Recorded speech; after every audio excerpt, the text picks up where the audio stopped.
It's hard for me to tell you a story about my abortion, an interesting, entertaining tale, because really, there is no there there. I got pregnant. I decided to end that pregnancy, and that was it. I was living in California, and my insurance through my employer paid for everything. My doctor was nice. He made me feel comfortable, like the procedure was nothing to be ashamed of. The nurses were amazing. Friendly, smiling, jovial.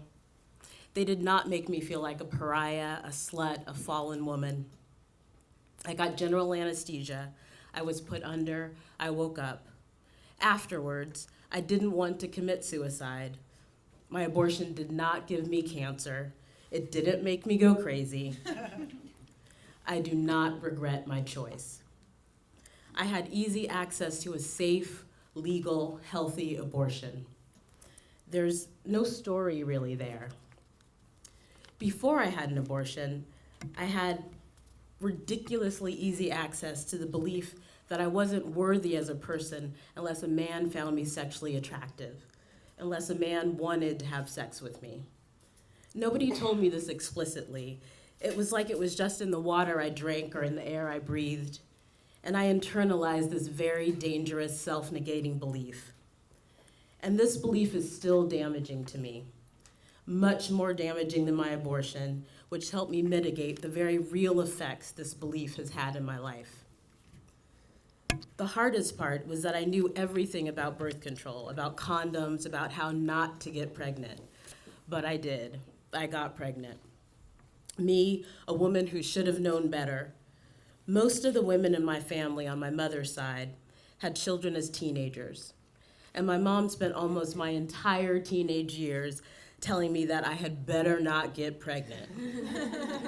Warning me, threatening me, telling me that if I did get pregnant, I was not going to be able to live in her house. And the scare tactics worked.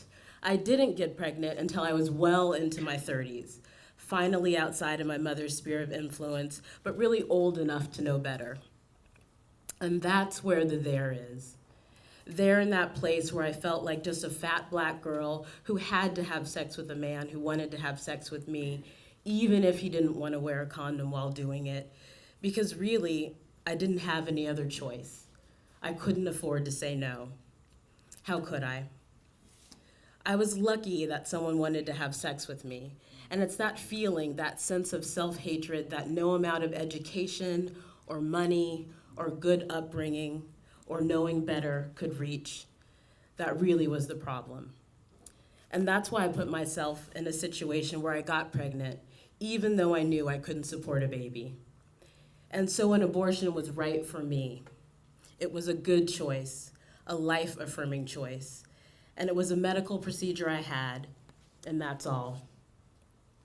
And now, as I do my work as an abortion doula at Choices, I hold the hands of women who are uncomfortable because they cannot afford anesthesia.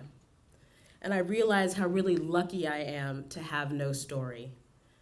And I wish that after a woman goes through the very difficult process of making the decision, that decision could be honored by making the event of an abortion as uneventful as possible.